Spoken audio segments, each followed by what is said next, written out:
বিশ্বকর্মা বিসর্জনের পর্ব ইতিমধ্যে শুরু হয়ে গেছে কর্ণাটক রাজ্যে বেঙ্গালুরু শহরের নগরপেট ও আনচারপেট এলাকায়। বাঙালি স্বর্ণশিল্পীদের দোকানে দোকানে চলছে বিশ্বকর্মার মূর্তি বরণের পর্ব। মার্কেট থেকে প্রায় 2 ঘন্টা দূরে ঝিলে বিসর্জন দিচ্ছে বিশ্বকর্মা মূর্তিকে। এই দিন বাঙালি স্বর্ণশিল্পী মনসা দাস তিনি সংবাদ মাধ্যমের মুখোমুখি হয়ে সংবাদ মাধ্যমকে কি জানালেন তা দেখে নেব।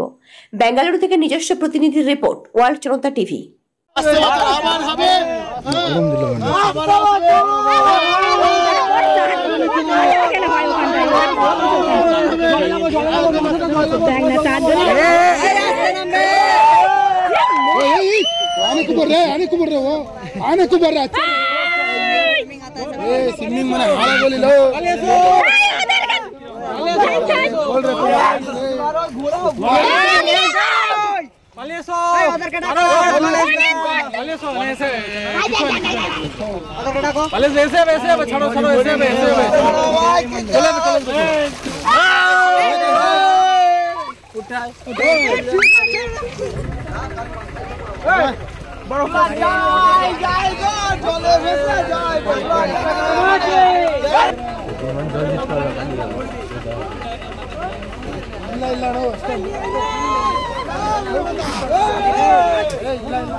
पूरा अंदर नहीं जाना।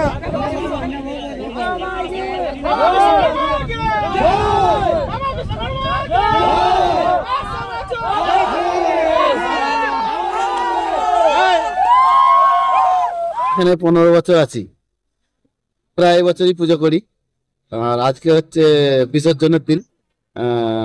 অনেক দূরে এসছি, কেঙ্গেরি এসছি। এখানে আজকে মূর্তি ছাড়বো জলেতে। তো আজকে প্রচুর বৃষ্টি হচ্ছে প্রবলেম। তো খুবই ভালো লাগছে, মৌসুম হেভি দারুণ, মানে আজকে মৌসুম বিশাল। আমরা আনচারপেট আমাদের বেনারস সুইটের কাছে দোকান, গণেশ মন্দির। আর বাকি আমরা প্রত্যেক বছরই মানে অন্য জায়গায় যাই। এবছর কেঙ্গেরি এসছি। আপনার নাম? আমার নাম মনসা দাস, হুগলি আরামবাগ।